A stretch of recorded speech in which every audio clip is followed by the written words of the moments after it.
Welcome to another episode of GamerHeads, episode number 35. AKA the gang returns. Yes. We're back together. We're getting the band back together. That's going to be the tag of this episode, getting the band back together. Man. Welcome, everybody, to another episode. It's been a while since we've been together, so welcome back. Yeah, thanks. Welcome back to my house. Yeah. I know, I like the couch, though. I mean, it seems like it's a very... Like, a lot of people have been saying it sounds really good, too, so... Yeah, that's good. Yeah. I think it's the couch acoustics. It is the couch acoustics. And yeah, definitely. We should, have guests on here. We could put them in the middle of the couch. It's like a talk show. Yeah. Actually, the way this would work wouldn't make much sense. For a talk show, they'd kind of be at our backs. But that's okay. A side story, when I was in college, I had a TV talk show. Really? Yeah. On TV? On TV. On the campus. On radio? Yeah, on radio. on the campus station. And the way we had it set up, it was my roommate and I, and we were the two co-hosts, and we had our desks on each side, and we would have the guests sit right between both of us. Oh, yeah. It was pretty funny. Nice. Yeah. So that was a good show. Yeah. Anyway, let's see. Icebreaker. Yeah. So you mean other than the humming of my dishwasher in the background? Yeah, I saw you looking around trying to figure out what that was. It's my dishwasher, guys. Ironically enough, I thought it was an ice maker. Yeah. I might hear that too at some point. It's the Ice Maker Icebreaker. Yeah, right? This makes me laugh. Anyway, so my icebreaker for this week is there a game that you've always wanted to play that is super rare to find and you just can't get your hands on it? Hi, I'm Jake. You might know me as Studley Omelet. Oh, I didn't. Yeah, we didn't do intros. And to my right, I'm Matt, aka Symbiote. Yeah, the dishwasher threw me off. I'm the developer guy. And with us is... my name is Roger, aka Rogue Leader 76. Boy, it's been a while since we've done the show. Yeah, so long we don't know how to do this anymore. I know. Yes. Are we recording right now? Sorry. I don't know. I'm socially awkward, so I don't know how to introduce myself usually, and without your lead, I just botched it completely. No, you started it. Yeah, you started it, yeah. Yeah, good job. Thanks for Probably putting at us the back wrong on time, track. though. Yeah. No, now let's go into our icebreaker. Yeah. Presented by Ice Maker. Yeah. Generic ice maker. Not a brand at all. Yeah. I don't know if there is. It's probably been something that I'd want to play like the original version of rather than like a eShop re-release or whatever shop re-release. Yeah. I'll have to think about it for a second. Jake, do you have a game that you've always wanted to play, but because it's so rare, you can't find it? And you wanted to play it? I mean, it's hard for you because you probably see a lot of the games that you ever wanted to play come through your store, huh? Many. Yeah. There was one for a long time that I wanted that I couldn't get because it was priced out of my range. Really? Aquanauts Holiday. I think I've talked about that in the past. Like, it's just an ultra rare game where you play as a diver, and you're in the ocean, and you're looking for clues on, like kind of the whereabouts of a lost other diver. Oh, that's cool. Oh, that sounds kind of cool. What system was that on? That sounds amazing. What was that? PS3. It was like PS3. a import, but there was like a rare English version. You could get the Japanese version for like $30 everywhere, but the one with the English subs was like a Korean or Chinese version, and harder to find in the $200 range. But one time I got it in a lot with a bunch of other imports for like $40. Oh, nice. So, yeah, I could finally play it. But man, it was one of those things you can't like. At first, I thought like Earthbound and then a couple of others, and then I was like, wait, no, I totally ROM'd those. So like that kind of knocked that out. But I thought of that PS3 game. And that's why I think like a lot of the cases are going to be cases where you want to play. Because a lot of games you can get in different forms, ROMs or downloads or whatever. Yeah. Is it just release stuff we're talking? No, you can. Well, I mean, that was my first thought, but but if there were games that were supposed to be released and they never were, and you're like, boy, that'd been amazing. Yeah, so I was looking up some stuff about Renegade Kid and stuff today. Oh, yeah. And they had a Kickstarter quite a while ago for a game called Cult County, which was supposed to be, essentially they couldn't make Dementium 3, so they made a Kickstarter for a first-person survival horror game on 3DS called Cult County, and then it failed and it never came out. So like, I would want to play that. Dementium 2, I never played. I played the first one. I don't know if it's necessarily that rare. It's just kind of a little hard to find. Yeah. What platform? It's a DS game. DS game, yeah. Yeah. And then I came into your store once looking for the Parasite Eve games recently. And I know you can get those just on like Sony's store. Well, I see the first one with some regularity. I'd say a couple of times a year. They're not super rare. Those are less like rare and more expensive typically. Yeah. Which makes me question whether I want to actually buy them or not. Yeah. For myself, I mean, I've played it now, and I own it now. But I will say the game that eluded me for a long time was Xenoblade Chronicles, actually. Oh, yeah. That game was super hard to find. It was. That makes me think of Xenosaga. I always wanted to play for PS2. Yes. Even though I've heard terrible things about it. Yeah. Is that in different parts? Yeah. There's like 3 or 4 of them, and that's the game that everyone's like, it's got like 40-minute cutscenes or something like that, and it's just a big space drama opera thing. Yeah. Like, it just sounds interesting to me, but I'd probably play it and get bored. One of the podcasters is part of our podcast network. Yeah. Crossplaycompatible. I'm going to plug it there. His name is Chris, and he does play comics. Mm-hmm. But he does a lot of... he goes to a lot of flea markets and buys games. Yeah. And he got Xenosaga 3, I think it was. I think it was PS3 game. Mm-hmm. Got it for $10, sealed. Oh.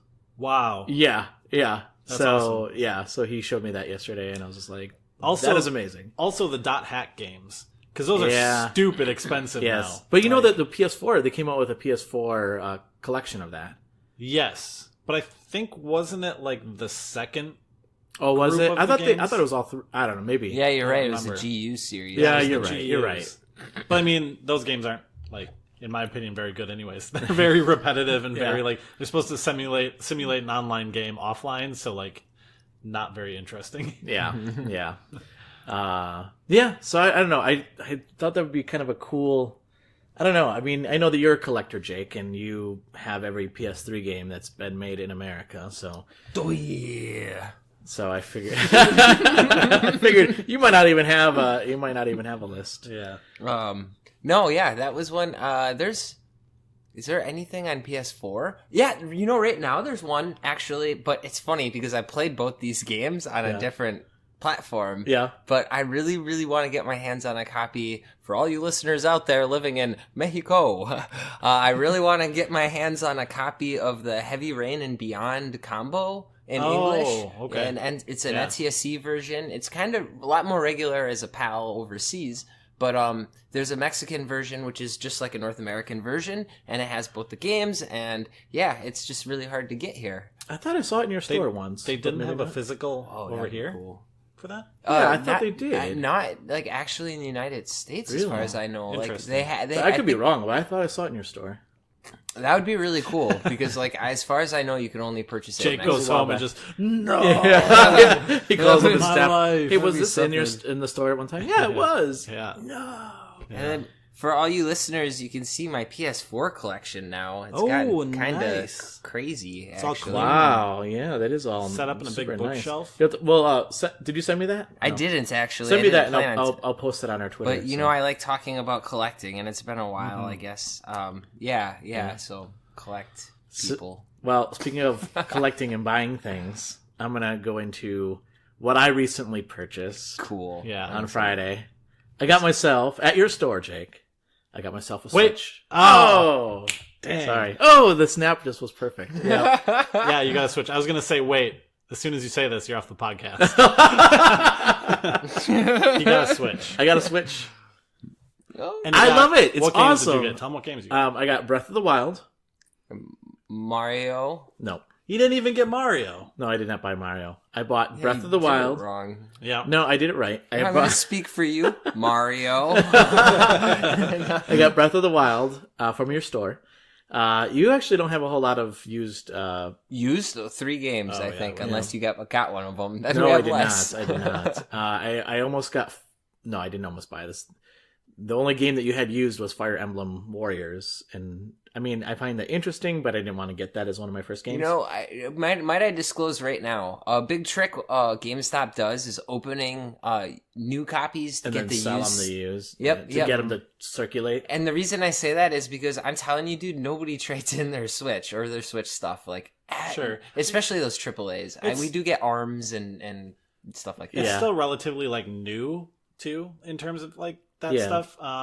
I mean, like you said, the Switch has kind of got like a lower library, so like when you get a game, you kind of keep it, I think, a little longer. Yep. Yeah. But also, I remember your store, the Vita selection was always pretty low until the Vita was kind of like on its way out, and then it was like, boom, all of a sudden everything was just flipping out. And that was only a few years that the Vita was really, popular, so. Yeah, so hopefully it'll bump up, but for now, what else did you pick up? So I picked up Breath of the Wild. I picked up Splatoon 2, which I absolutely love.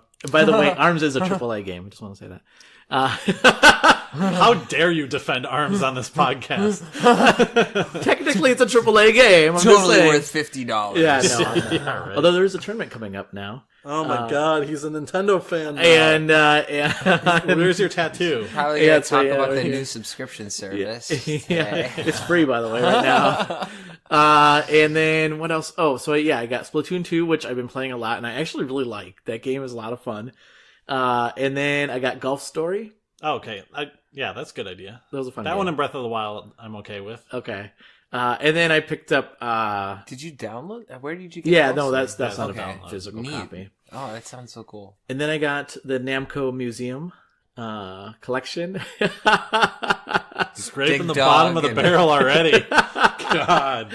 And then what else? Oh, and I got Snipper Clips. That's a lot of fun. I've heard, all right things. My wife and I like that game.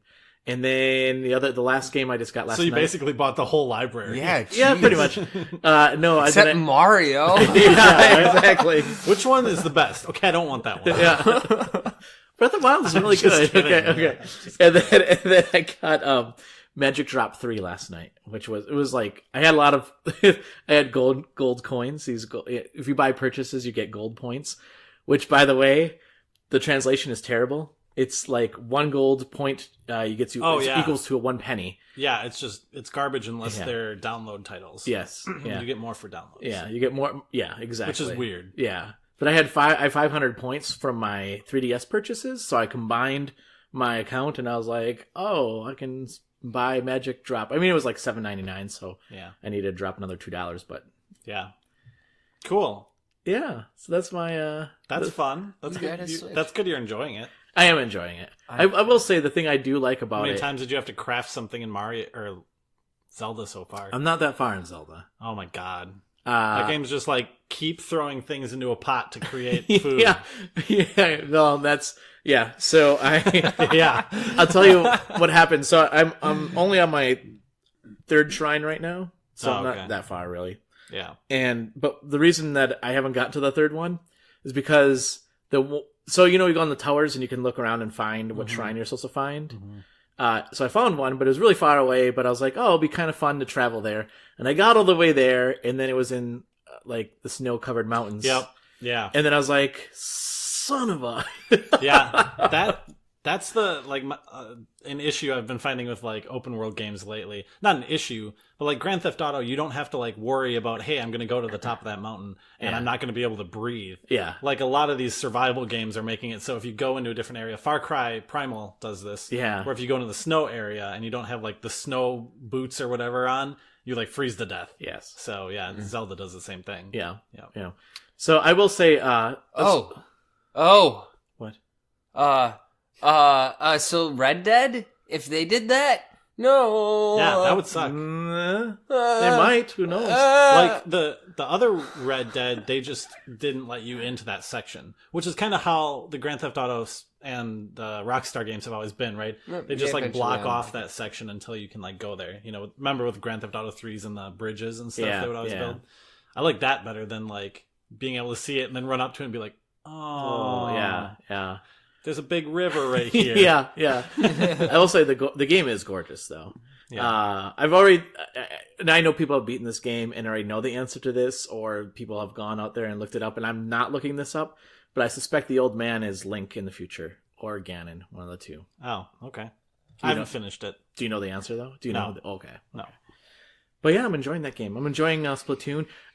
So one last thing I'll say about Splatoon 2. I am not good at shooters, but I am good at Splatoon 2. I will say that. So you're still not good at shooters. I had so much fun on Splatfest this last weekend. Oh, it was so much fun. I have not enjoyed gaming like that in a long time. So you were winning. Yeah, it was. That quote is going on your tombstone. I had such a good time during Splatfest. Rip. That's how he died. But yeah, I will say I haven't had that much fun. I haven't had that much fun in a long time. Playing it's games. cool. We've come a long way from a year ago around this time, actually. And then, actually, you know what? This is our first now, podcast since the launch. That's annual, true. That's true. It's been an anniversary. Yeah. Next year, Roger's going to buy some Labo parts. I am not buying Labo. He's going to give it a a year to see if it takes off. Yeah, I like that yeah. strategy. Yeah. We'll see. We'll see. I will say this. I did read rumors, and these are just rumors. So I just want to make that clear. But that NVIDIA. Sorry, God, I can't talk. Is possibly coming up with a chip. Basically, it'll make a Switch Pro. Oh, interesting. So wait, are they saying this trying to like sell it to Switch? Like they're not in tandem yet. They're just like, we have a chip that'll totally work. Yeah, with I just read it briefly, right before coming here, but I was like, "Huh, that'd be really sure fun. would make those games look better." Nintendo. Yeah. So I don't know. I mean, yeah, I'm enjoying it. So I will say now, I do look at my my backlog of games. And I'm like, oh my god. Yeah. You've really spread yourself out now with the number of consoles you have. I know. Too. So I'm going to list off my consoles real quick here. I do have a PS3. I have a PS4. I have a Wii. I have a 3DS. I have a 360. I have an Xbox One. I have a Game Boy Advance. I have a Genesis. I have a Super Nintendo Classic. And now I have the Switch. Whoa. Oh, and a Vita, too. I have all of those except the Switch and Genesis. Wow, really? Yeah. Wow. And I have... Well, I don't want to go into it, but I have a few more. I have the Wii U and some other stuff. Nice. Yeah, wow. Oh, yeah, so yeah, you're about the same as me. Yeah. That's why like adding another console would just be like, no, I'm okay. Not yet. I mean, Bloodborne came out for like PlayStation Plus. I don't need another one. They're starting to give me free games that I haven't even touched. Yeah, I know. But, yeah. So, Jake, what's something cool or unique that has come into your store besides the Switch that I bought? Yeah, that's pretty sweet, actually. We know what's cool and unique that left the store. Me. Yeah, so you know how I like to... Not just your Switch. I like to make it a two-pronged approach, so I'll talk about some of my personal endeavors. There's one particular set of games, actually, and I didn't realize this at the time, but 2 games. Surf World Series on PS4. Yeah, no kidding. That and game? Okay, all right. We'll just one at a time, right? Okay. Never heard of this game. Are you surfing to find another surfer that went missing, like the Aqua game? No, I wish it was that awesome. I'll find you, bro. But no, that's pretty badass looking. Actually, get to surf on like 5 different shorelines. Oh man! And it's like in some championship edition. The other game. Yep. Basically, I noticed actually. Okay, so here's the story, man. Like earlier last week, I was at a GameStop and I noticed that they had a Surf World Series. And I remember that was a game that I'd bought on launch. It was just like this $20 game, and I'd been in Europe for a while, and it was released NTSC version, E for everybody in the United States. And I bought it right away on Amazon. And then it was unavailable. And Amazon was the only place that it was available, and like it was there, and then it was gone. And I've been kind of like looking out for it or whatever. And I ran into it at a GameStop. I think it was like maybe in Wausau or something. I had a dentist appointment. Yep. So it was Wausau. And I was like, whoa, that's crazy. Like I literally don't even know what it's worth yet because actually somebody just bought like a sealed one for $60. But the Max Brotherhood just sold for $70 and like... Wow. a used one for $50. But basically they were $20. That was $20 plus, you get your 10% off or 20% depending on the route. And at GameStop? At GameStop, I saw that Surf World Series, and then I saw the Max Brotherhood, and I saw that they're both made by Wired Productions. Not only that, they were both traded on the same day. Oh, creepy. Not only that, when I freaking asked them, are there any other stores that have it? They said, and I was like, okay, that's cool, because my buddy told me he was going to go to the Green Bay area anyway this weekend, and I was like, I'll go with you on that trip anyway. Yeah. Like, we'll just kind of go on a game hunt. When I went there, they had both those games made by Wired Productions, and they were put out on the floor on 2/2. So apparently they all got a sealed version and immediately opened it, but then they converted it to pre-owned. But like nobody bought these yet, but they were made, and then that was that. And apparently some of these GameStops had it. So that's like a heads up to you guys out there. Like, other than the handful that Amazon sold, there's only like one each at GameStops, and that's it. Wow. And that's Surf World Series and Max Curse of the Brotherhood. Yeah. I could have probably looked at my phone. Pretty interesting, like, development in the PS4 collector's realm. Yeah, definitely. Yeah. How did you play any of those games? Did you play? Or are you just collecting them? Are you selling them? No, I actually am really excited. Since I bought the Surf World Series sealed, I never expected I would play it. But this weekend I acquired, the copies, so I'm gonna pop it in. But you haven't played it yet. I haven't played it yet, but I'll let you guys know how it plays. Actually, yeah. I feel like there was on the original Nintendo there was a surfing game. Yes. Yeah. TC Surf Designs. Yeah. There's like a couple. It was a cool concept, and you could buy different boards and stuff like that. There's like 2 of them. Yeah. Because there was one that like was like strictly surfing, and then there was another one I think with the gorilla where you were like. It was a different one, because I remember playing a different one as a kid. Yeah. And every time I find TNC Surf Designs now, it's the one I didn't play as a kid. And I was like, curse! Yeah. I knew it was a gorilla, like, interesting on a board. So you probably got the rare one. Maybe. I remember how hard it was, though. The game was super hard. Yeah, like I saw screenshots of that surf game, and it looks pretty neat, actually. Like a very, like, high end, like a racing game where it's all about the visuals, and of course you like do some basic stuff, but for the most part it's like just really eye popping. Interesting. And so like that was my own personal thing at the stores. I only worked a handful of days, but on those 2 days 2 things happened. One, I got a PSP Go, which oh really? Yeah, it used to be so run of the mill. In fact, like we'd kind of be like, oh yeah, PSP Go, like It's crazy how ahead of their time they were. Like, if they actually developed an idea like that now, it would have been so much better. But same with the Vita. I mean, to be honest. Yep. I mean, yeah. Yeah, actually. So yeah, that was really cool. And when I saw the price, it's loose, but it still sells for like $120. Wow. Dang. Yep. And that's like, that was what it sold for maybe new when they were trying to get rid of it. Maybe even less than 100, but oh man, and it really ages me, man. I've been at that store for a while to think like that was like in the middle of my tenure, and then it's like come and gone, and now it's like a notable piece to come in. And then lastly, this is weird because it's just a large lot of N64 and GameCube games, right? What? Yep. Do you know how rare that is to get like a handful of really awesome games at Stevens Point? It happened on Saturday. Lenny, in fact, called me. Or no, it was Sunday. Lenny called me to tell me because he was so excited. Oh, really? Were any of the games that he didn't have? Because I know he collects N64 games. N64, he's like at 200. So I mean, Or wait, no, there's. I can't remember. Like I think there's like 2 something, and he's like, pretty much only got the really really hard to get, but yeah, like a good handful of, those solid, like, $25 to $50 titles that used to be $20. Yeah. Now they're $25 to $50 titles. Yeah. And it's just hard to get that bread and butter stuff nowadays, to be honest. Yeah, I don't know if people are hanging on to it or selling it through other means, but we just don't see that kind of stuff as often as we used to.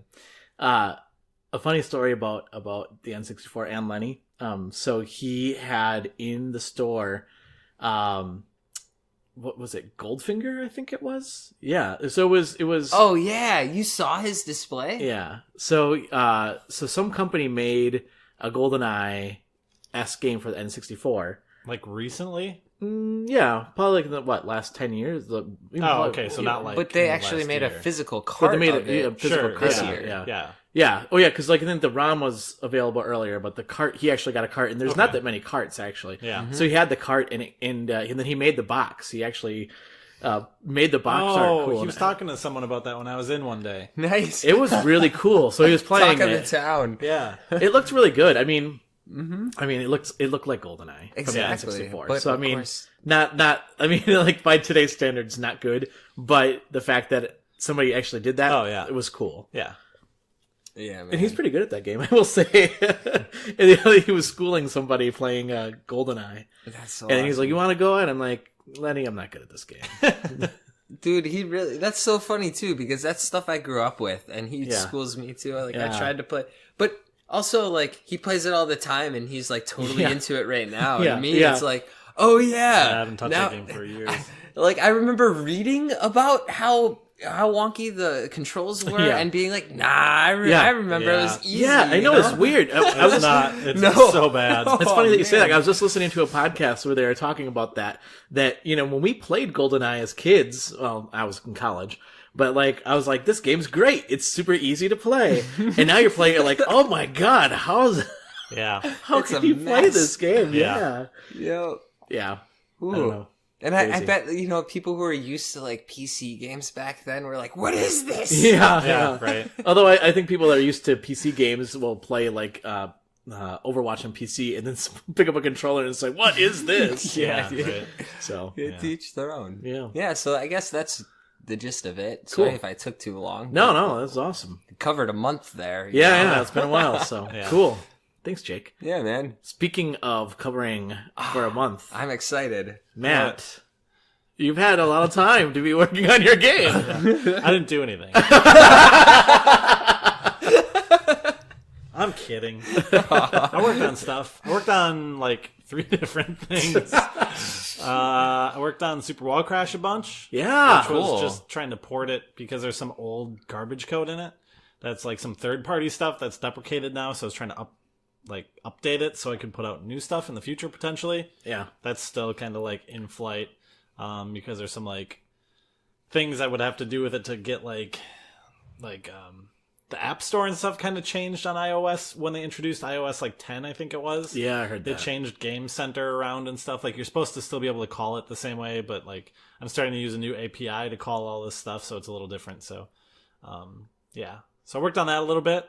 I worked on my own personal website stuff because that didn't have any of the recent projects I've been working on. So I did some work there, and then did some stuff on there 200.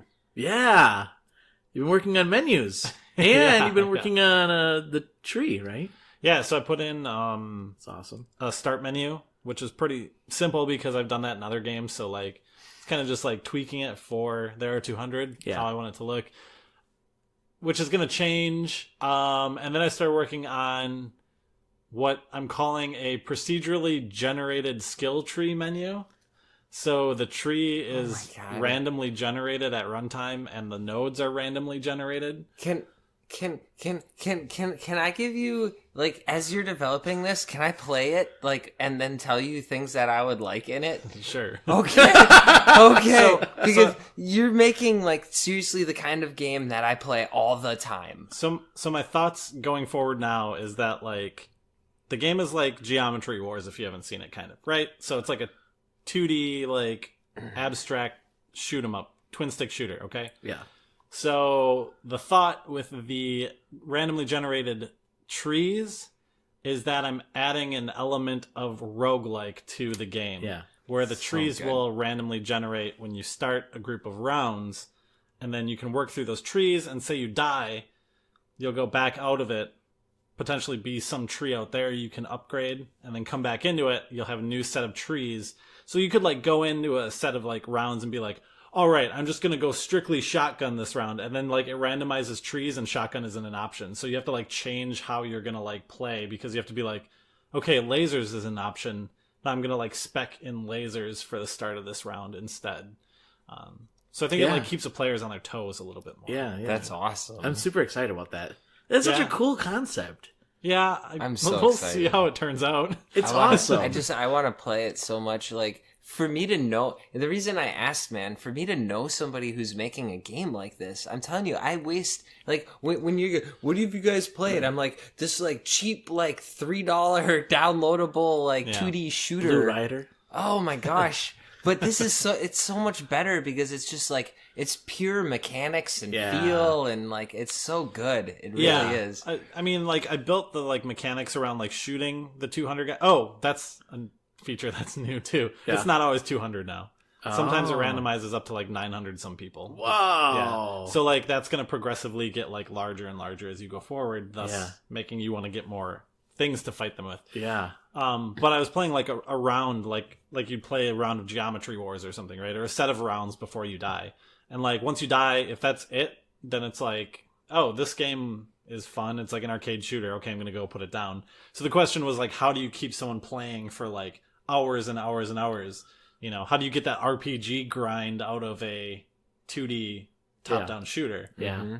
And I think adding variety through like randomization elements and like some kind of progressive option, you know, something that like not only progresses per round, but also per set of rounds and then per like your entire time with the game. Yeah. There's wow. I like those different tiers too, because like somebody who likes to do that shotgun, like just spray and pray kind of style, for example, they might be able to level up quickly and awesome in that. And from what I gather, you get to keep those skill upgrades, but you might not get to utilize them always. Yeah. So I think you're gonna like so cool.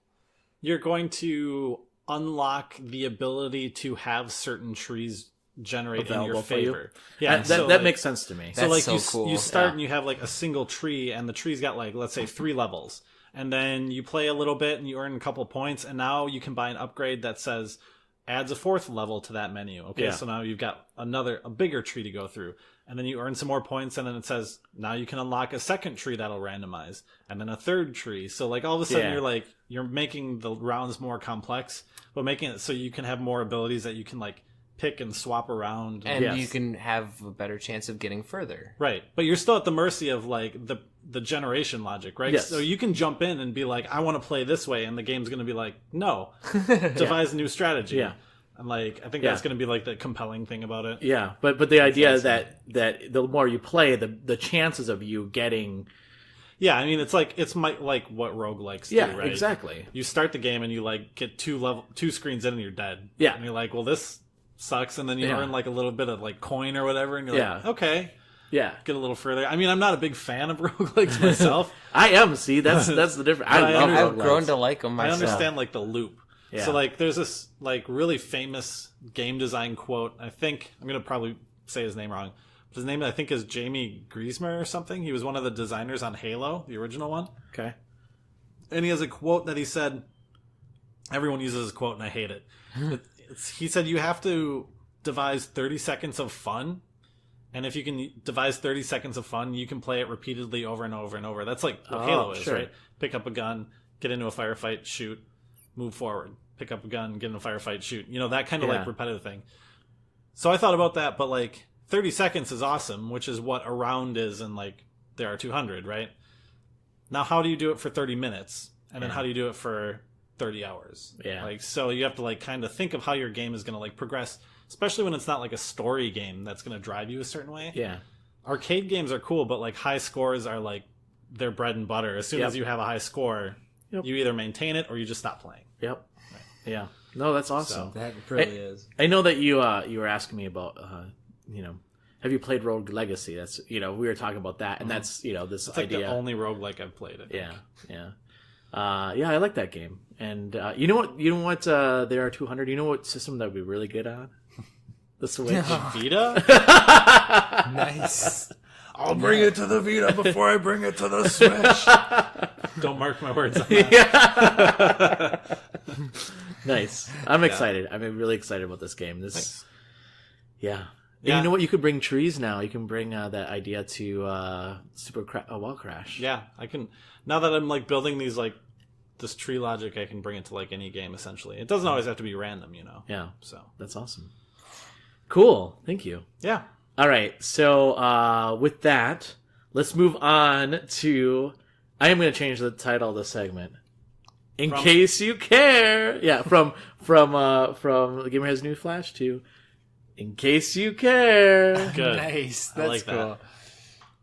All right, so I have a few items that I wanted to bring up here, and if you guys have news, it's actually been a while, so there might be things that you guys know, and I'm like, oh yeah, I forgot about that. So, maybe it's been so long, it's probably like gone in and out already. Yeah. So the first one I have here is the Nintendo Direct that happened just a couple days ago. Oh yeah. I did not buy my Switch because of the Nintendo Direct. Ports directly to you. The big one was Super Smash Brothers. Right. Which was like, I'm very much assuming it's the recent Super Smash Brothers. I don't and know. that they didn't rebuild a whole new game. No, I think they're going to use the basics of the right. like the I mean, there's basics new of the old enemies or like players and stuff. Yeah. Like they've shown that. Yeah. But like some people were like, is it a new one or is it like the one for Wii U just ported? And then the question is, if it's ported, can you play against the 3DS and stuff? Right. And I'm saying no, probably. I mean, I'm saying yes, it's ported, probably, but no, you can't play against the other Wii U and 3DS. I say those same things. What, Jake? What do you have? So they don't have the title of it yet? I don't think they showed anything except like literally the like logo and said Super Smash for Switch. Yeah. I think they're going to call it Smash 4 Deluxe. Yeah? I bet. I bet you they don't. Like Mario? You think they're going to let it stand on its own? Yeah, exactly. They'll call it Mario Super Kart. Smash Brothers Switch. You think so? Like, yeah, they'll call it Super Switch Smash. Yeah. Smash that Switch. Wait, no, don't do that. Yeah. Yeah, I think they will do that too. And then you think they're going to call it Deluxe? They'll call it something because it's just that same game. Okay. You know, I mean, in my opinion, I think it's the same game. Nintendo's awesome because they have these like IPs that can sell accessories, and so when I hear about this new Switch game, I'm thinking like, so what are they going to have for wired controllers? Because all of a sudden they're going to sell tons of these. Well, aren't they all wireless though? Is the Pro Controller wireless? Probably. Yeah, I think so. But like, you know, if you're a Smash player, you got to play with a wired controller. That's literally why they made the ports on the Wii U. Was so you can play with a GameCube controller, That's so you true. have zero latency. That's true. I see. And so, I see. I really wonder, like, how they're gonna push that envelope a little bit more. Like, are they gonna have? How would they? I don't even know how they would style? do a wired controller on a Neither do I. Switch, That's what that. actually. What Yeah. about the dongle thing? Isn't that just like a USB port, basically? The power But then it thing would be on the bottom? wireless, Yeah. right? Yeah, but that. I mean, I guess. No, they like could you do could do like a dock I via guess. USB or I something. guess they could do that. Yeah. It's a mini USB on the bottom. Yeah, that should be fine though. Yeah. Cool. Yeah. I doubt other it. Ways, but It's no. probably just going to be the game. And that's what I'm thinking too. I don't think maybe.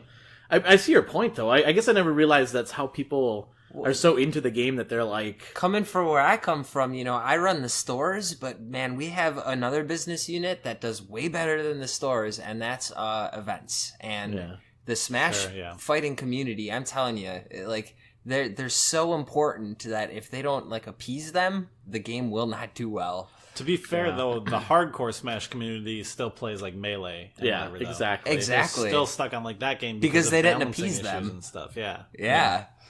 Yeah. Huh. I guess I didn't even think of that, but that's interesting that people are so like, I need to have a wired controller so there's no latency whatsoever. That's crazy. Yeah. I mean, I get it, but Yeah. Some of my friends talk about latency stuff, and I'm like, I don't feel it. I don't know what No you're talking kidding. about. Yeah, Me too. yeah, but maybe I'm that bad that I don't feel Yeah, it that's and what I realize feel it. like. They did mention some other games, I think. Yeah, they did. I mean, that was a some big one. non-port things as well, but I don't really remember what they are. A lot of the games that I was thinking of.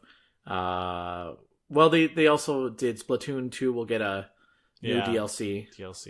I felt like there was a big Luigi's announcement. Mansion was kind Luigi of like a Mansion, big thing, yeah. like for 3DS. For 3DS, which is weird. I'm surprised it's coming to 3DS and not the Switch. Yeah. Actually, Still no solidification of like a 3D Pokemon adventure or anything. no. There's the new Detective Pikachu that's coming out on 3DS though, Yeah. but yeah, but maybe they're waiting for There was like a Pokemon Sun Moon E3 thing or something. Yeah, you're right. Yeah, Some Sun Moon like related thing was announced, but and then there was Captain Toad. Coming out on the Switch Treasure and Switch and 3DS. I think for both. I thought that game was already on 3DS. No. sure. I thought. I don't think so. I don't know. Maybe I'm wrong. And then the Mario Inside Stories. Oh, and then the tennis game, the Mario tennis game. Oh, okay. Yeah, won't pick any of it up. I don't know. I mean, I think one thing I will say, I'm glad that they're still coming out with games for the 3DS. I will say this about the Switch versus my 3DS. One thing that I like about the 3DS is I feel like their store is just put together way better than the Switch, which surprises me. I don't understand why their eShop would be so different. Mm-hmm. But the eShop on the 3DS I find so super easy. It's like they have a section for games under $10, games under $5, games that are on sale, games just for you, and it's super. I don't know. I like it, and then also the fact that they have themes on the 3DS where you can change your themes out and stuff. Yeah, there's always been a lot of talk about the UI on the Switch being lackluster. Yeah, I'm surprised in both of those terms. I mean, I feel like why wouldn't they have learned from the 3DS? I mean, yeah, it might simply be like, for now, focus on one thing at a time. If they don't have that end product, it's like maybe once they know how like what it is exactly that it'll consist of, then they'll be able to frame it better. You know what I mean? Like, it's hard to build a house without the blueprints. Yeah, and I feel like when it comes to the network thing, they've been kind of throwing darts with a blindfold. Garbage PlayStation companies that are putting out all those like avatars and crap out on the store out there. You ever seen all those avatars? No, There's I haven't actually. Pages and pages and pages of just like super garbage avatars that like. Super generic, or like, the sales with the Star Trek avatars. My God, who buys these? They actually, that is a problem, because you look at like discounts, PlayStation Plus discounts, and sort by lowest price, and it's like, there's like a million things that come up that are all just those. Because I do the opposite. I start from the top and I go down. The top are the newest, like, best things.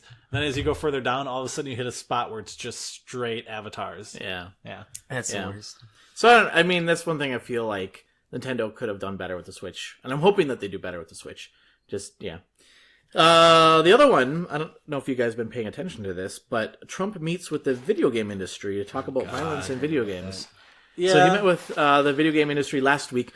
And the thing that he got a sweet video to watch, too. That's what I was going to say. He came up with a montage of like the most violent games out there. Yeah, he did. He put this one together. I'm just kidding. But yeah, his staff. Yeah. But Games for Change actually came out with their own montage of games that are like, beautiful and also meaningful, and it's like games don't I mean, and their point is, and I agree, that everybody always cherry picks the most violent games possible, but they don't always point out the games that like have meaning, like Journey. Like, one of the games that they highlight is Journey, and how that really is meaningful for a lot of people, and how beautiful that game is. I understand that. I guess I understand the other side, where they're not like, their point isn't that they're saying necessarily video games are all bad. Or at least I'm hoping that's not their discussion. Yeah. I think they're more specific towards the violent video games. Yep. Although I think there's a gray area in a violent video game that has emotion, right? Yeah. So like a game like Journey to me is like, it could be important, but that's not going to be like a good case for a terrible, like, gory game that has a story, right? Yeah. So I feel like a game like The Last of Us, I was just gonna say Last of Us, you could just clip out all these like murder kill things that would be just terrible. Yeah.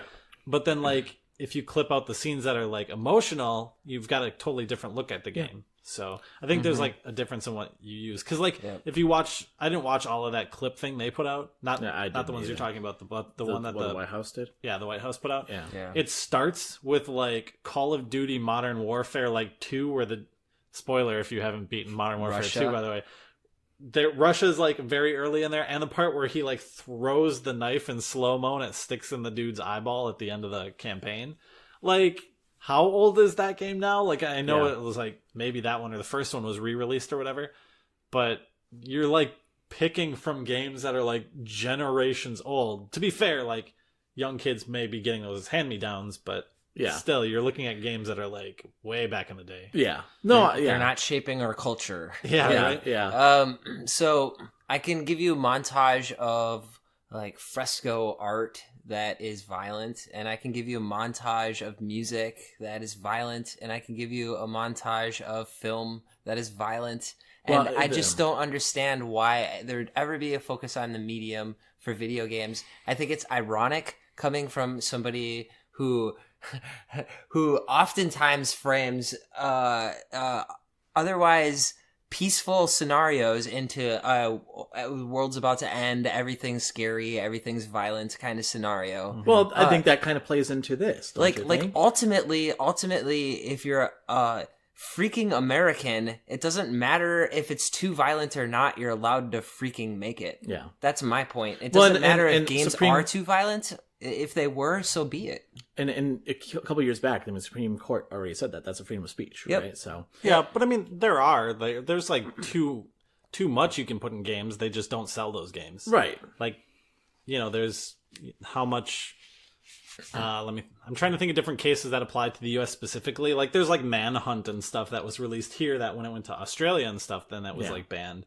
Yeah. Or like the Wolfenstein games, how they get Night Trap, how they get edited when they go over to Germany, or and like Hot Coffee mod from Grand Theft Auto, like that caused a number of recalls because of whatever 10 second to 2 minute scene or whatever. And that doesn't make sense. It's so much easier to find your mom and dad's porn stash in their drawer than it is to find the code in that game. You know what I mean? Like, it just doesn't make sense that they would be like, no, we need to censor this. Jake, I think it's a little easier to find video game codes on the internet than it is to find porn on the internet. Let's be honest. Point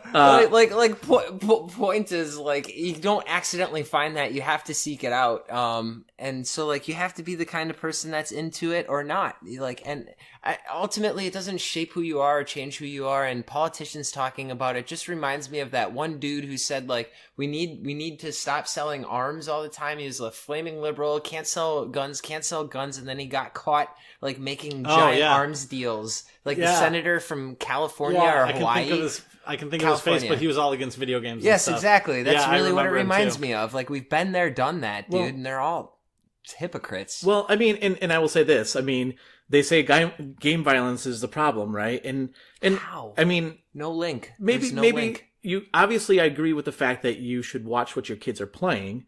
Yeah. And that certainly is an issue. And if you're not paying attention to that, that's on you, not on the game industry. For sure. But the other thing is that these are the same people that are saying the only way we can fight gun violence is put more guns in people's hands. Exactly. True. And if they think that their games are influencing our young kids, I think that their delusions of grandeur are also being influenced by the fact that they watch movies and they think that if I have a gun, I can go into a situation where, a gunman comes walking in. Yeah, I can protect them. And I can protect not only myself, but I can protect everybody in this the scenario. I remember specifically, I'll tell one quick story, where there was the shooting in Colorado, Aurora at the movie theater. Yeah. And I was listening to NPR, our Wisconsin version, the public radio one. And they had, I can't remember his name. It was the before Brad Schimmel, who was the I can't think of his name now, but he was the position. I can't even think of what the position is right now. I'm such a bad historian and politician person, but not Secretary of State, but the Attorney General. For Wisconsin, I can't remember who it was. Van Buren? No, that was a president. No. Anyway, it doesn't matter. His point was that if he was there, Van something, if he was there at the movie theater, he certainly would have stopped him, because if he would have had a concealed carry. Yeah. And I thought to myself, here the situation was, the guy walks into the movie theater, totally dark, throws a bunch of smoke bombs, is wearing a gas mask himself and armor, and you're telling me that, I'm going to be the big hero here and save it? These people have delusions of grandeur that think that they're going to go off and save the world like that. That's just absolutely ridiculous. And, like, you just set a scenario where at first I'd probably think it was part of some weird show. Honestly, I wouldn't just be like, all right, let's get the bad guy. I'd be like, whoa, this is crazy. Yeah. You know what I mean? Well, yeah, like, I mean, you have to understand what's going on. Yeah, and, exactly. And I can tell you, this guy and a lot of other people that think they're going to stop people with their guns were never put in a situation to take another person's life. I mean, or to deal with of a stressful course, situation unless you like walk around all the time assuming it's about to happen. But that's not a world I want to live in. Yeah, exactly. I'm sorry. But I think that's the mentality is that if you start putting guns in people's hands and thinking that's going to solve the problem, I don't know how you think that video games is the issue and now the solution is put guns in people's hands. I mean, it just seems weird. Yeah, you can use real guns, just not in video games. Yeah, apparently. The last thing I want to say here, the last item I have, in case you cared, Capcom says that Monster Hunter Worlds is their best-selling video game ever at 7.5 million copies. Okay. Yes. Doesn't make sense to me. Yes. Why? How is that possible? I mean, like, look at Street Fighter. That sold more than 7.5 million copies. What rendition? Well, maybe best selling or fastest selling? They said best. Because combined, like, if you took all versions of Street Fighter on all platforms, of course it's better selling than Monster Hunter Worlds. But, like, Street Fighter 2 on Sega probably didn't sell as many. No. Yeah. Or, sorry, even Street Fighter 2 compared to Street Fighter 2 Turbo Street compared to Fighter HD. was always, like, an arcade machine, too. So, like, how many people played it and then rented it or something? I guess. That I could see it. Plus, like, they haven't put out anything good since maybe Resident Evil 4 or But, like, 5. you're also saying, like, that's better than Mega Man. Right? Yeah, that's what I'm saying. So, like, there's some big, like, IPs they've had over the years. It's cross-platform, though. It's not. I'm not saying it's better. Right. But they're like, calling it's cross-platform, and I take that into cross-platform consideration. for Monster Hunter. They're saying between Xbox and but PlayStation 4. There's more like to sell now than there was like for Mega Man for the NES. Exactly. I guess you're right. Because not only Twice is as it likely. cross-platform, but from what I understand, well, maybe this like if it came out on Monster NES Hunter is like and Master System. Monster Hunter has become like a global game now, whereas in the past it was typically like a Japan only thing niche. or a very Eastern game until like kind of recently. So like I can understand that. It's kind of like their first big IP since like Lost Planet series that's been multi-platform these generations. And then they cracked them out so fast they burned Lost it Planet, out. Yeah, it wasn't that great. No. It's I true. was gonna say I don't. Yeah, maybe that's the right. thing. They tried so Rising, many maybe? new Is that IPs. Capcom? Yeah, Dead Rising was a nice hit, I guess, last generation. But again, it wasn't like a takeoff thing. Monster Hunter's got a very dedicated like fan base. Yeah, man. There's people that really know that game's in and outs, and it's pretty surprising. And that's been out for like kind of a while now. I mean, the original PSP or no PS2, PS2. PS2. Yeah, I think so. Yeah, so like I remember Freedom Unite or something like that on PSP, but I thought there was actually a PS1 version. Oh, really? Maybe. Whoa. Maybe I'm thinking of like Monster Rancher or something. Right, Close. But Both have monsters. yeah, I mean, so like it's just so crazy to think how long it's taken. You know, it's like that like Doug Flutie or something. You guys remember that quarterback? All of a sudden he became famous when he was 40, and it's just like, all right, good job, buddy. Where is he now? I don't know. Well, and he was famous for like the Flutie 60. punt, wasn't he? Not so much for being a good quarterback. Yeah, that's kind of what it reminds me of, though. They've been kicking for a while now, so it's cool to see some success, especially considering Capcom's been throwing out some prayers for a while now. Yeah, that's true. So, wait until Mega Man 11. Sure. Hey, it's at least they're taking a reapproach. They're not trying to hash out the same thing. Yeah, I guess. Yeah, even though it is 11. All right, well, let's take a break here. And when we come back, we'll get into our hot topic of the week. Stay tuned.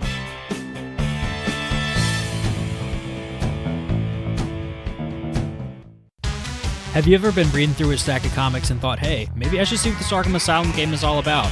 Or been playing Marvel vs. Capcom and felt like you were at a real disadvantage because you didn't know who half the characters were? Well, Play Comics is the show for you. I'm Chris, and each episode, I take a look at video games based on comic book properties and how well they stick to that source material. So, whether you know the comics and want to actually learn how these games work, or know the games and want to know what the hell is going on, go check out Play Comics at playcomics.com, the Brain Trust Bros Network, or wherever you find your favorite podcasts.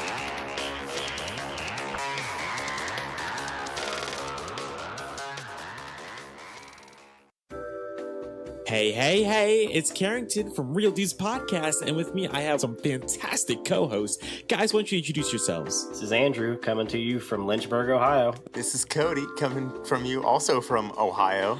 And this is Kyle, coming to you straight from the armpits of West Virginia. We are an indie gaming podcast. We all share a love for games, and you can check out our show on Podbean. Just search for Real Dudes Podcast. You can also find us on iTunes, Google Play, really any of the podcasting outlets that you like to use. Again, that is Real Dudes Podcast. Be sure to check us out on Twitter, Facebook, and Instagram. If you love video games, you will love our show.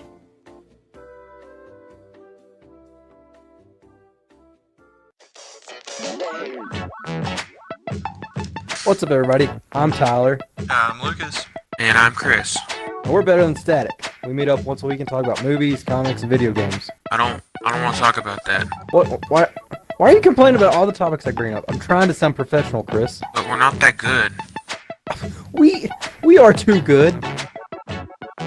We may not be great, but we are better than Static. You guys can hit up iTunes, Podbean, Google Play, and YouTube to check us out.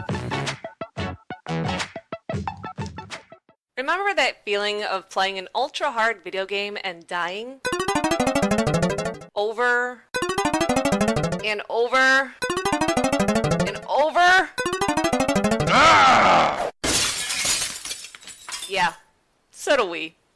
Listen to the Controller Throwers podcast on iTunes and Google Play. And check out the live show every Tuesday night at 8 p.m. Central Standard Time at twitch.tv/TCThrowers. The Controller Throwers. Pressing start since 1985.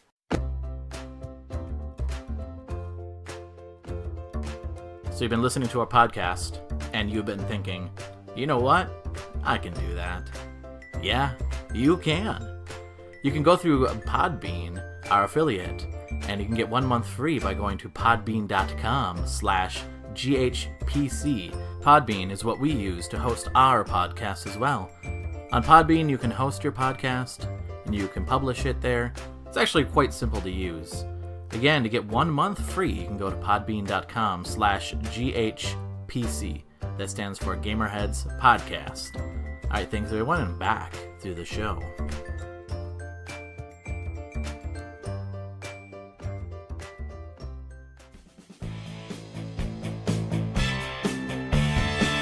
And welcome back to GamerHeads.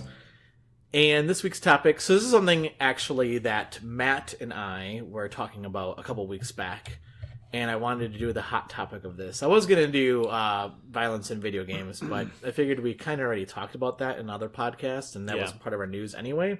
Thank you. So this week I'm going to do something a little bit more lighthearted, and the question that I'm going to pose to you guys is, what makes a video game character, iconic or memorable? Those a-holes that make those characters? I'll tell you what makes them iconic. Or you said lighthearted, didn't you?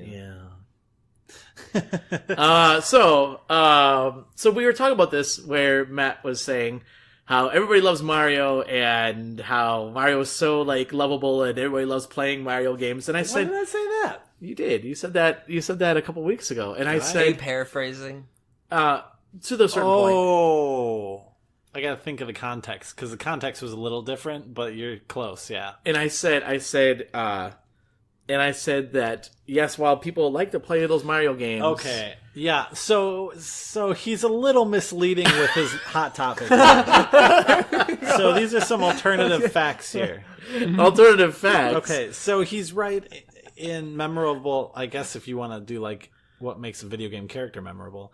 But the context of the discussion was that this was probably soon after the whole shooting thing. That's probably what sparked it. Because typically when that stuff happens, and I look at the games that I've been working on, this isn't including There Are 200, even though There Are 200 is an abstract shooter, so you're not playing The Last of Us or whatever. But it makes me consider as a creator, should I be making a horror game? Not that I'm making a horror game. Should I be considering making a horror game when there's already so much negative stuff, you can have a game like Mario where when you play it, it's strictly like lighthearted. I mean, there's some dastardly devious things that Bowser does in those games. Yeah. But like as a creator, why like spend all that time creating something that's like going to like drain your sanity, let alone whoever plays it, where you could make a game that has equally as interesting mechanics, maybe not the same mechanics, but much happier, right? Obviously Amnesia and Mario have very different style of gameplay. Yeah. But they both have gameplay. I would argue maybe Mario's more interesting, but that's an interesting perspective on maybe one's view of the world in general. Because I have a feeling that there's a lot of like people out there who are like, right now, my life is as good and great as it's ever been, and America's as good and great as it's ever been, and I don't feel any negativity whatsoever, and I need a good horror. And then there are other people, of course, who exactly feel like maybe right now we're at like everything's negative and violent and horrible, and why should I contribute to that? Yeah, and I understand that there's stories that should be told. Okay, so like I think there's a book YouTuber that I watch every once in a while. Okay. If you look him up, his old YouTube channel is called Richard's Book Nook. He now branded himself as Richard Media Geek or something because he does DVD reviews. Anyways, I'm getting off topic. He's a writer kind of in his, I don't know if it's his main job or like he writes self-published books, right? And his next book is about a kid who his sister is running away from the cops, has an asthma attack, pulls out her inhaler, and gets shot by a cop. Because she was reaching for something? Yeah, and he has a YouTube video where he breaks down crying talking about this fictional character. Like, he has not known a person that this has happened to, but it is a story that he needs to have told. So I understand, to relate that all the way back, like the people at Naughty Dog coming out with The Last of Us, putting out a story that's really complex and has these really dark themes, but has these other positive themes. But, do we need to be introducing that negativity? I think so too. Again, I've done this. I feel like you've been wanting to talk for a while. No, go ahead. Sorry. No, that's okay. Go ahead. Well, real quick, I was going to say, I always do the parallel, between the two mediums, but film and how important it is to. I don't know if some of the best films ever, actually most of the best films ever, I would say have some pretty negative kind of vibes. Most people would say that some of the greatest plays of all time have some very negative vibes. Yeah. So, like, generally speaking, I think some of the best art ever has played on those feelings that come from that. I mean, that's so important. I think agree. That's when you feel most alive, is when you feel your vitality slipping. Yeah, I think like, it's crazy. On the surface, for me especially, I really want to make horror games and stuff because I always enjoy them and stuff. But at the same time, you have to realize that building a horror game means spending 3 years in psychological torment yourself, building. So on the personal level, it's not necessarily that scary. But let's say you're building a game about like cults, like I mentioned Cult County earlier from Renegade Kid. Wow. To do a game like that, you have to research cults, which means you're researching real life events that could be even darker than what a cult has done or something. You brought the developer's perspective to that, where like it's 16-hour experience for a game player. 16 hours of hell is different than the person who spent. Exactly. Wow. That's my point. Because as much as I want to build a scary game, I don't want to live 3 years of me building a scary game. You know what I mean? Yeah. Interesting. So as a creator, and I always look to Nintendo, because even though Nintendo's starting to toss in like the Dark Souls and whatever's, generally Nintendo games are very bright and cheery and positive. So imagine spending 3 years on a game like Mario versus 3 years on a game like Silent Hill or something. I think they'd both be interesting, but which one would you want to do? And then consider after 3 years you've released the game and now you have to build another game, potentially a sequel to that first game. So you're talking 6 or more years of your life in. You may or may not turn into like Kojima. Right. Yeah. So I think it's not like a global thing. I'm like wondering, but I think personally, would you rather find yourself making something lighthearted and fun, which I feel Roger would probably be more inclined to make, or something darker? What? No, and no, I disagree with you on that. Yeah, okay. So hold on. You wrote comics. Yeah, I write comics. I've written a lot of short stories. Sure. And I'm going to tie it back to the character thing, because I think this does tie into the characters, right? Mm-hmm. Like, so, characters, this was my argument to you when we were talking about this, was that while Mario might be one of those characters that stands out because of the fact that he's so lighthearted and fun, and people, he's memorable because he's so cartoony, I think. But I think the characters that are more memorable are the ones that go through a lot of trials and errors of their, and are going through. You as not only as the character, but you as the player as well, goes through all these things for that character, and there's that emotional connection to him. I don't have an emotional connection to Mario except for the fact that there's nostalgia there. Like, if Mario was a new IP that came out today, I'd be like, okay, great. I mean, it's the same thing with Ukulele, right? That's very like cartoony. I played the game. I found it fun, but the characters are not memorable to me whatsoever. Side topic. Yeah. Totally side topic. Yeah. I saw that you played that. Yes. I restarted a brand new game. I got about 5 minutes in it and deleted it from my hard drive. Did you really? I just couldn't do it again. Yeah. I was like, meh. Yeah, exactly. So anyway, you said that I would be into the lightheartedness. I will tell you, some of my stories are really dark. I was telling one of my coworkers a story that I wrote was, and I'll quickly tell. It's actually out now. If you want to go out and buy it, you can. I'll add a link to this to the notes for this podcast. But it's a short story. It's 5 pages long. It's an anthology with other short stories. But it's about a guy that wants to. His grandmother owns a restaurant called Grandma Clown's, and it's actually based off of a restaurant in my hometown area called was called Grandma Clown's.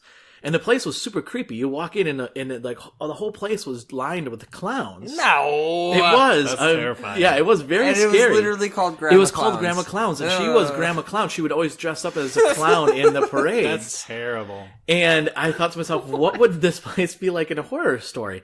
So the story is about, and I'll spoil it. If you don't have to read it if you don't want to, but you can if you want. I don't care. But the guy, her grandson wants the property because he has a buyer that wants to destroy the building and build like condos there instead. And so he's trying to convince his grandmother to sell the place. And she said, no, like, I have all these customers that come here. Like, I have a duty to them. And he's like, but Grandma, you can make so much more money if I sell it. And she says no. So he breaks into the place at night and is going to start the place on fire. And he hears one of the clowns talking. And he goes, picks it up, and it says, Grandma Clowns, Grandma Clowns. Grandma Clowns is burning down, and it says, you're going to burn in hell, Joe. That's the character's name. And then he freaks out and he drops it, and then he turns around and he drops his flashlight, and the flashlight is shining on all these clowns surrounding him, and he freaks out. And then the last scene is just him screaming. You could just see the yelling, right? Yeah. And then she walks in, grandmother walks in the next day, and there's a package sitting there for her. Yeah. And it says, to Grandma from Joe, I'm sorry that we got into a big fight. I'm leaving town. He won't see me. And I want to leave you this gift. And she opens it up, and it's a doll of him, a clown doll of him, and his mouth is shown shut. And she puts it on a shelf, and she's like, "Oh, what a good boy!" But it's actually him as a doll. And the last scene is him looking to the left and him looking to the right, and the clowns are just staring at him. And that's how it ends. Yeah. And I told one of my coworkers that, and they're like, "Oh my god, that's really dark." And I'm like, "I know it is really dark, but like I write dark stuff." I'm just saying, I do write dark stuff. You don't play much dark stuff. I don't play a lot of dark stuff, though. That's true. I don't. That is the thing. Like, because I get scared. If he had if all it was no offense, and please don't take offense because I don't mean it like this, but I just mean the amount of like time and I didn't spend a lot of time in that world. Yeah, exactly. You have a thought, you write it down, and but for him, like he would have because to like you. I know. You know this, that like I tend to dig into some very creepy stuff on YouTube. Yes. Like there's certain types of channels I like to go to that cover real life events that just scare me. They've scared me to the point recently that like I have to limit how much any type of horror media I can take in now. Because it used to be I could take in like any type of like movie or anything and it would just like do nothing. But now there's certain things that like I've gone into that I was like, I don't need to remember any of that. So now I think, okay, I want to build, a scary game. And scary games tend to be based on things like murders and pretty much mostly murders and like all kinds of other stuff. And then like it's like I don't want to immerse myself in that world, not only as like a player, like I want to do it, but I want to have the ability to just like stop. As like a game developer, like I can just stop, but then the game's never going to get done. Yeah. As a player, I can stop, and then I'm just not going to get achievements or something. Yeah. Right? Yeah. It's like it's kind of like a different mentality, but at the same time, we're seeing cases of Mario on Switch getting like amazing reviews, but the negative bits being like, well, it's another Mario. Like, but is that a bad thing? I mean, every Call of Duty is another Call of Duty. Yeah. I understand how it's bad, but is it not good that we're having that come in? Yeah, I don't know. But I think the difference between, I will say the difference between Mario and the Call of Duty games, right? For the most part, I don't think most people play the Call of Duty games or any of like Battlefield games for the story themselves. I think they play them for the multiplayers. Yeah. And there's really no character development in any of those games, right?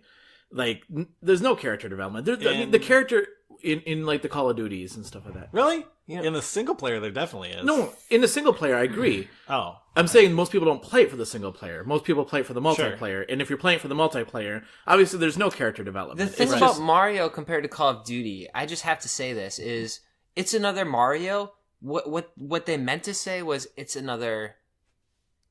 Or no, sorry, not what they meant to say, but it's another Mario... That's a genre. Right. So it's like somebody saying, well, it's another shooter. It's like, well, there can be like a really like eye-opening experience like Spec Ops, or like some other games where, basically like Mario goes past Mario. It's another Mario. You can't say that because there are a lot of games that try to be Mario that don't even come close. Right. Because like, so like it's almost like its own genre. But so I mean, does that mean that like the mechanics in it are getting stale? That it's too surface level now that we've got other games that have procedurally generated skill trees? Yeah. Like Mario doesn't. I mean, he's got unlocks and stuff. In the new one, clothes and all kinds of different stuff. And I guess what I mean, it doesn't have like an RPG style, like Final Fantasy X type progression tree or something, Mm-hmm. Yeah. And if that's what games were meant to be, then I guess like Pong got it wrong, Well, but I mean, there's no characters in Pong though, except for you as the player, I guess. But, like Mario doesn't ever really progress. That's in terms of games are meant to have fun. In terms of like a story or an emotional arc. His most emotional arc is like, oh, I finally get cake because I saved that one lady from that dino thing. Yeah. Mm-hmm. Like, he's got like a pretty standard hero arc. Yeah. Like, I think there's always like an obligation almost to like, to use video games to like make a positive, influencing kind of art and to make some things that make you think on a more psychological level. Maybe they're negative with some like violent themes or what have you, but generally speaking, I think video games can be video games. Almost going back to the violence thing. Do you think that's why it's so hard to like classify a game like Journey, where the themes are incredibly like adult in that game, but everything else is so, surface pretty happy? Absolutely, where it's open to interpretation. Yeah, they do a really good job of that. But that's an interesting point though, because my argument was that while Mario is memorable, I think he's memorable, same with Sonic, not because of who they are as characters, like because of their journey as they went through as characters, but because of the fact that they're memorable because of they brought us nostalgia. I mean, they brought us into the gaming world, right? Like, there's nostalgia behind them. And like, again, like I said, like, if ukulele is a good example. Like, I found the game cute, and I found the characters all funny, but I didn't care about them. But somebody like the game Journey, I find to be very memorable. And the character is not, that one's kind of hard because it's not really about that character. It's about your journey through that character, through that perspective of that character. I mean, isn't Mario just your journey through the worlds of Mario? Yeah, but exactly. I mean, he's not walking into a world and being like, "Hey, I don't like that thing," and then you being a player being like, oh, I don't like this Mario guy. He sure is mean. Yeah, but I would say one thing about that is, I think that if The Last of Us if they never came out with another Last of Us, which they are obviously, but those characters are so memorable. They're what they went through as characters and what you went through with them as characters. Really put really are an emotional impact on somebody, right? So they're memorable and they're just standalone. They're standalone characters. You know, it wouldn't have mattered if it came out 20 years ago or yesterday. Those characters are always going to be because you can empathize with. Yes, that's what I'm trying to say. I can't empathize with Mario. There's a psychological play we do on ourselves because of our conditioning to branding. We don't remember Mario. We remember playing Mario. Yeah, that's a good point, actually. But you don't have a problem with empathizing with a character that's in a terrible situation? Like, you find that more pleasing than a character that's in a positive situation? No. Okay, so this is the other part of my argument with this, is I think that, so I did a lot of acting when I was younger. Yeah. So I did a lot of community theater. And As a clown. Grandma's clown? At a restaurant. Yeah. And it was interesting because the theater, so I worked with a different theater groups, and one of them was the university group. And I remember being in the musical Godspell, and prior to this, a lot of the plays were like, they were heavy. I will say that. They were pretty heavy, but they were heavy subjects, right? Like dealing with like things that people should be looking at their lives and understanding, like watching a play and saying, how does this apply to my life, right? And then we came up with Godspell, and I remember the comment that my boss made to me when she found out I was in Godspell. She said, "Thank God you're doing something fun and lighthearted, because we all live really shitty lives," basically what she said. And the last thing we want to do is watch somebody else live a shitty life. I want to be able to like live vicariously through something fun. As an escape. And I get that, and I get that there's an appeal to that, and I understand that there's a need for that. But as an artist, as an actor, I want to play the parts that people are gonna like say, "Oh my gosh!" Like I learned something, and really honestly, the way I played Judas Iscariot / John the Baptist, the same person in the play. I played them as a character that was tormented by their choices that they made, and so I mean, I didn't play it lighthearted because I feel like there is some themes there that people can go through their lives today and should reflect on the choices that they make in their lives. Well, exactly. So. What is life but a series of memories to yourself? And what is more memorable? Like a day where I really didn't do anything and there was a lot of jest and, a few jokes were made and whatever, or are the days that I remember those days that something crazy went down and I had to process it. But I still think that's the... I still think it's like how you remember it, though, right?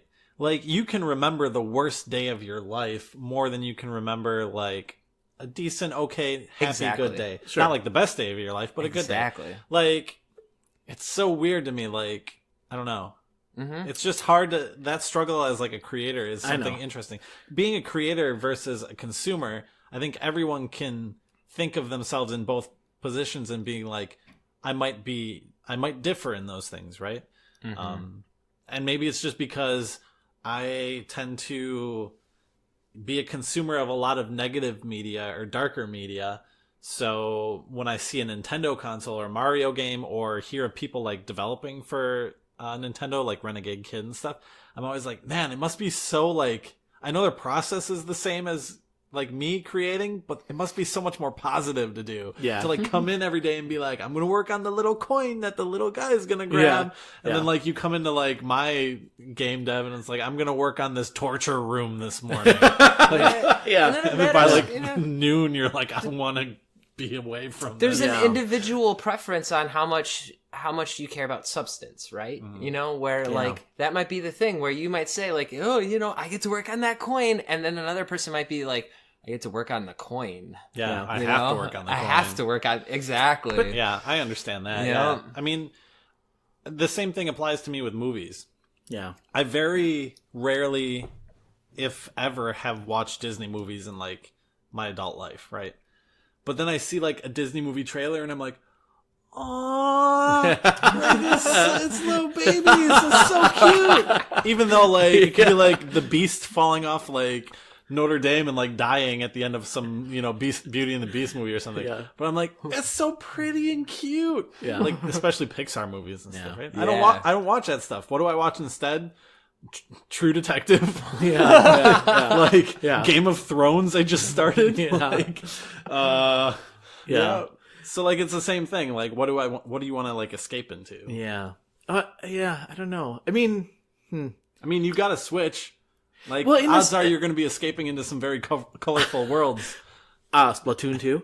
I mean, I said in the beginning. War is hell. Yeah. War never changes. And I just said in the beginning of this podcast, like, Splatoon 2 has been the most fun I've had in video game playing in a really long time. Yeah, it's a game where you literally shoot color. Yeah, you shoot color at people. And you know, obviously can splat somebody, but you're not killing them. You know what I mean? It's fun and it's addictive. But the character's not memorable. I'm never going to remember this character. Right. You know, I mean, and even any of the characters I'm playing in the one player story, I don't remember any of the characters. I don't care about them. I don't know. I mean, it's funny that it's interesting that you say about like living in that world. I don't know if I ever told you this or not, but my wife met Patrick Melton, who won Project Greenlight. Years. You mentioned it. Yeah. And he won that project, Greenlight, and his story was a horror story, and it's called Feast, and it's a really interesting twist on a horror story. I mean, there's like comedy to it as well, but like the fact that he took some of like, you know, the principles of a horror story and then like twisted them and made them different, and that's what made it so memorable. And Wes Craven actually produced that movie. Yeah, and then he worked on Saw 3 and Saw 4 and some other movies too, you know. I mean, I don't know. It was just interesting to see like how he took some of those narratives and turned them or twist them on their side. And I've always wanted to do that, even with like taking a story that's started as a comedy and then becomes like a murder, you know, like, wow, like to be able to mesh two worlds like that. But again, it's making, I don't know, it's memorable. That's why you see like the Joss Whedon Avengers movies and stuff where there's like this blend of comedy and action and stuff, right? Because if your whole movie is action and like it's all like, hey, remember how the world's gonna end? Like the whole movie, it's gonna like really wear on you, and by the end of the movie, you're gonna be like, man, that was a real downer. Like they won, but that was a real downer. You know, Hulk punching someone in the head and them flying across the room. You're like, oh, that's funny. And you're like, the world's gonna end, but did you see that guy get punched? You're onto something there. Where like, who knows? Actually, maybe we'll start looking as we move forward, and we're like we've experienced this so many different forms of media that eventually we push that to where it's like we don't want one genre or whatever. Like, give me like an experience. I mean, like whatever that might mean. The happy, the sad, the horrible. Yeah, to bring it back to The Last of Us, that's one of the reasons why that game is so like well loved by people, is because Ellie says things while you're like walking around doing stuff, and they're typically like goofy little things she says, calling out stuff in the world, right? Yeah. In the times where you're not just being like mauled by monsters and stuff. Yeah. Yeah, and it's those little touches that make it human, you know? Like, I don't know. I understand what you're saying. I mean, I get the fact that it seems like people think like Mario is too like sugary nowadays. You know what I mean? Yeah. But I think he's too sweet. Like, he crushes candies. Candy Crush. Mario is Candy Crush. Oh man, no. He's candy. But that's also a game where everything is made to be super positive. Well, yeah, I agree, and again, I don't think that if it wasn't for the history that Mario has, I don't think people. I mean, people would say it's a good game and certainly a lot of fun. The history Mario has: kidnapping, rape, murder. Basically, I mean, that's a good point. Actually, you got to start by kidnapping or torturing a gorilla. I mean, for God's sake. Oh yeah! Wow, going way back. Yep. There's like all kinds of that stuff. But nobody talks about that kind of stuff. But it's not like it's because not. You remember playing Mario. It's in there. Yeah, it's in there, but it's not like explicitly in there. You know what I mean? Like imagine Last of Us done in like the Mario universe. Like that's basically been done already. Yeah. Like, I'm sure there's some kind of mind control thing that's been in one of those Mario games. I don't remember. Yeah. I think 3D Land has got like caps. They have caps on some of the monsters or something like that. Or tails or feathers or something like that. They do. Yeah, I don't know. I see what you're saying, and I get the fact that Poly, living in those worlds. They always say One Piece as a writer, they always say write what you know. Right. So, and I get that if you live in that world, like if you have to study it and learn it and stuff like that, I get that. Like it's really dark and scary, but I also think that those are the games that people are going to talk about. Like, wow, do you remember this? I don't know though. Like they talk about Zelda and Mario too. Zelda's pretty dark.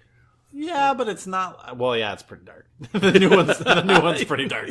Yeah, but I mean, like, still. No, I get it's still much brighter. I mean, maybe I'm thinking just strictly art palette. Palette wise, I would say it's dark, but it's not like Yeah. There's not scenes of like characters where you're questioning their sexuality, like in Last of Us, or characters that are in forceful physical situations and stuff. Yeah. Maybe a little bit, but not like to the degree they are in Last of Us and stuff. Yeah. I don't know. To quote Matt, 10 minutes ago. People use quotes, and I hate that. Yeah. That's right. Actually, it was more than 10 minutes ago. All right. Well, listeners, we want to know what you think. What makes characters iconic or memorable? And do you prefer escaping into sugary sweet worlds or dark and dank worlds? Yeah. Something that makes you think and makes you reflect about your own life, or escape from your Should there be a horror Mario? Should there? There is, actually. Oh yeah. It's called Luigi's Mansion. It's called Mario's Missing. Yeah. That was a terrible one. Yeah. It's called Hotel Mario, actually. It was terrible.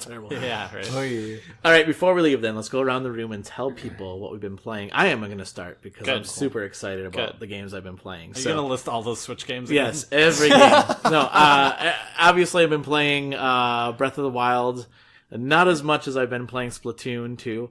The only reason I play Splatoon 2 as much as I have been is not only because it's so enjoyable, but because of the fact that I can sit down for like, I don't know, a match is like 2.5, 3 minutes or something like that. So it's super fast. Yeah. And Breath of the Wild, not so much. Not so much. Yeah. I'm like, I have to travel pretty far to get to that shrine, or I can just play 3 minutes of Splatoon. Yeah.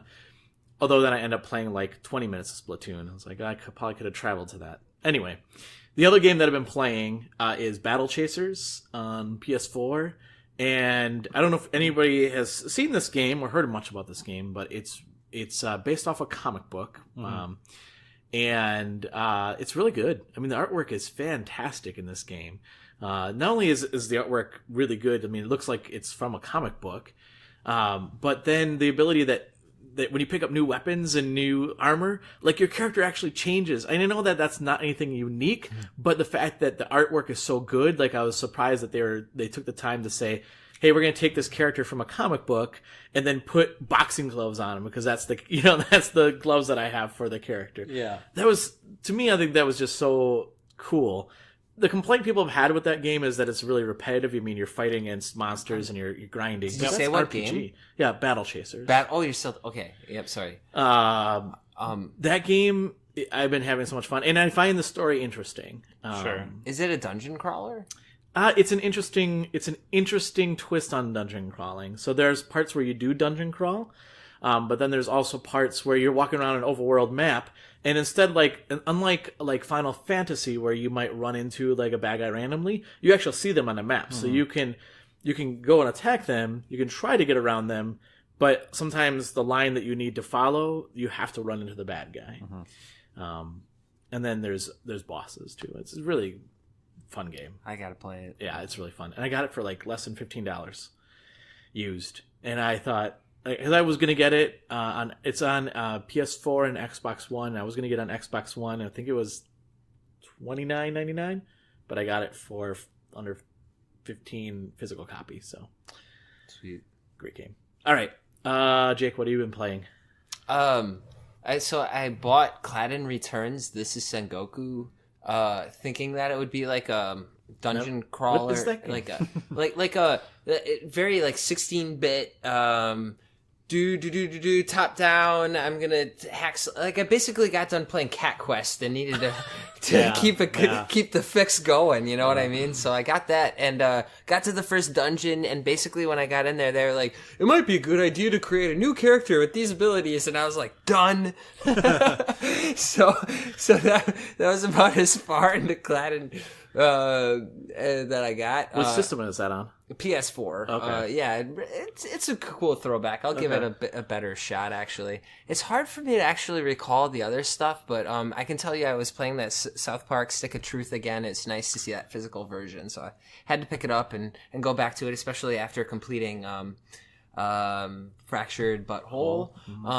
So, yeah, just kind of playing those RPGs. I don't know. It's weird because I don't figure myself to be that kind of type of person, but yeah, that and of course a little Redout and that other Rogue Stormers, which is kind of that just a Rogue feel. So whatever fits my mood, but still a little same old this and that. After I saw you play Stick of Truth, I started playing it actually. Sweet. Yeah, it was pretty good. I like it, man. It was interesting. My character looks like Harry Potter. I did not mean it to be that way, and I'm like, and he's a wizard, and I'm like, okay, well, I guess that works.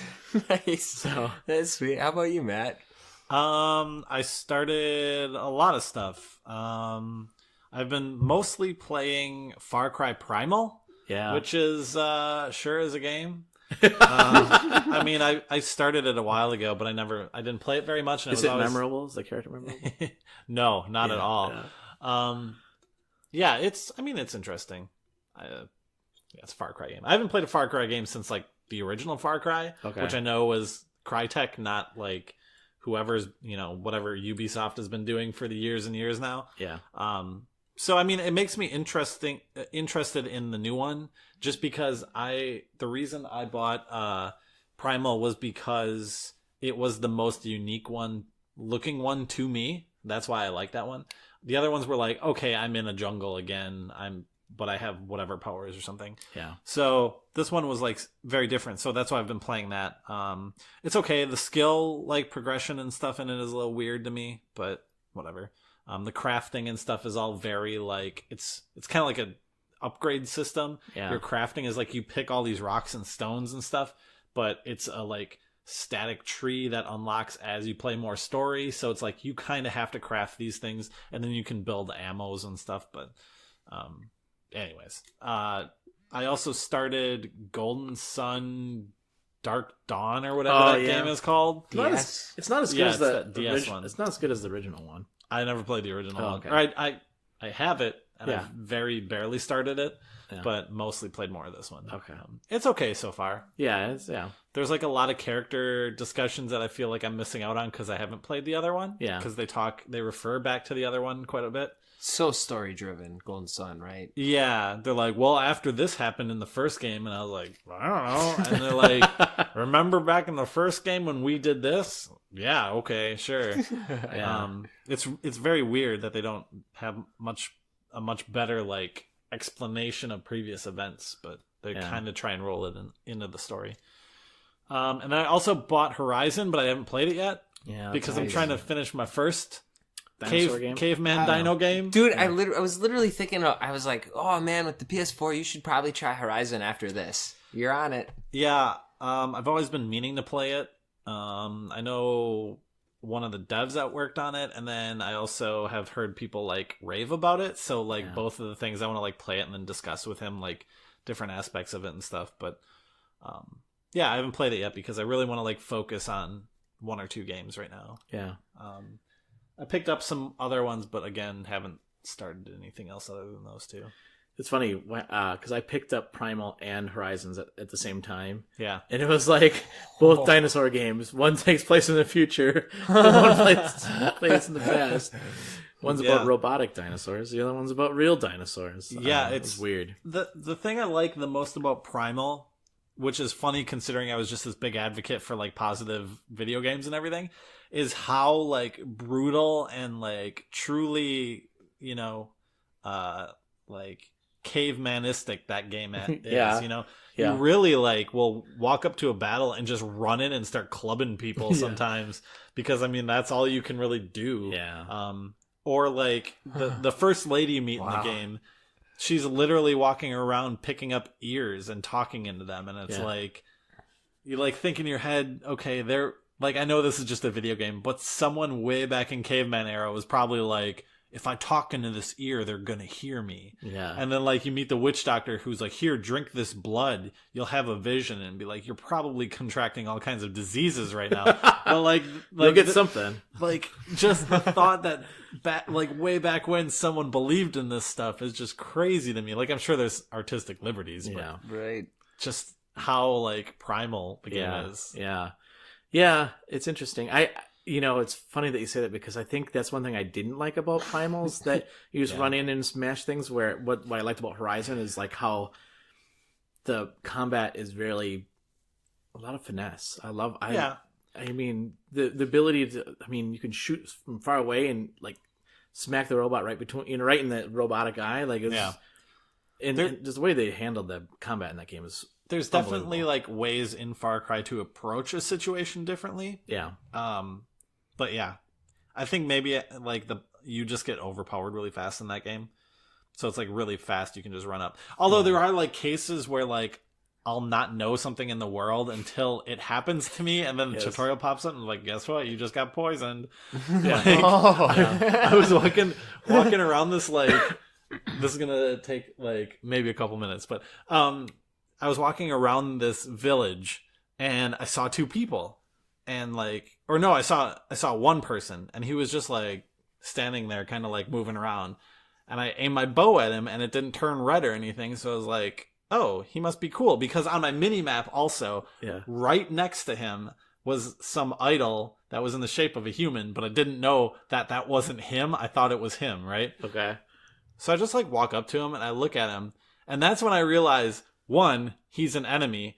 2, he's engaged in actions with a female character that's basically sitting on the ground, kind of, or on the ground area. She stands up, screams at me, okay? I start swinging the club like the crazy primal human I am. Yeah.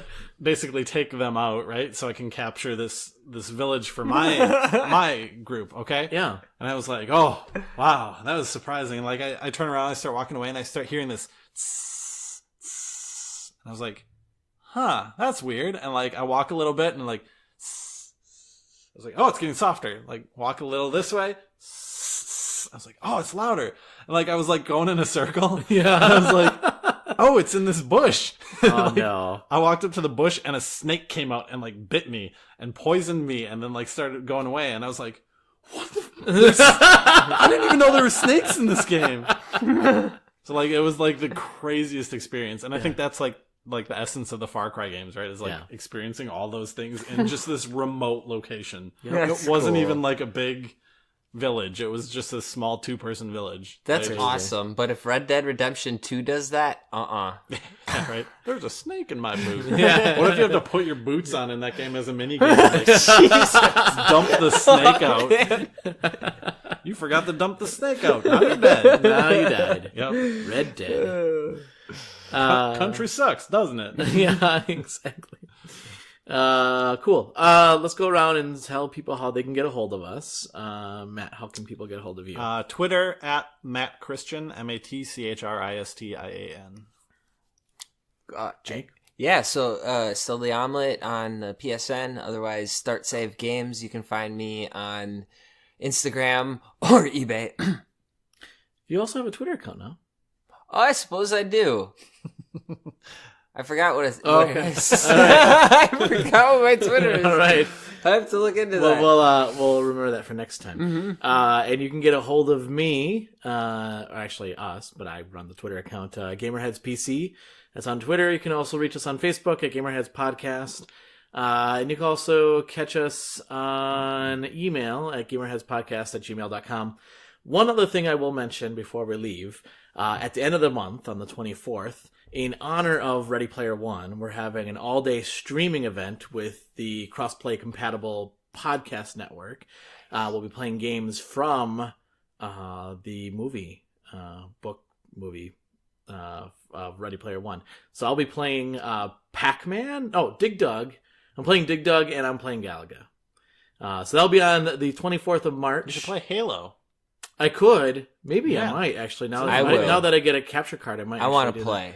You want to play Halo? I want to play Halo with you on the 24th. Okay. I mean, you're going to play like Dig Dug and be like, yeah, that was fun. Yeah, I know. Actually, I know. I have 2 hours of from 6 in the morning to 8 in the morning. 2 hours of it. That's a lot of Central Time. Yeah, so it starts at 6 o'clock in the morning Central Time, and it goes until 1 a.m. Central Time. That's awesome. Yeah, it's you're going to kick it off then, huh? I'm kicking it off, but it's going to be all the different people from our group. Will be the Real Dudes podcast, Play Comics, Controller Throwers, Better Than Static, and Cake Bites. Hey, that's straight up live all day Saturday. All day Saturday. That's cool. Yeah. So. Catch us on. It's on our Twitch account. That's twitch.tv/crossplaycompatible. So check us out there. I'll put that in the notes as well. All right, for Jake, Matt, and myself, thank you so much for listening to the podcast, and GamerHeads out. Catch the next episode of GamerHeads on March 28th.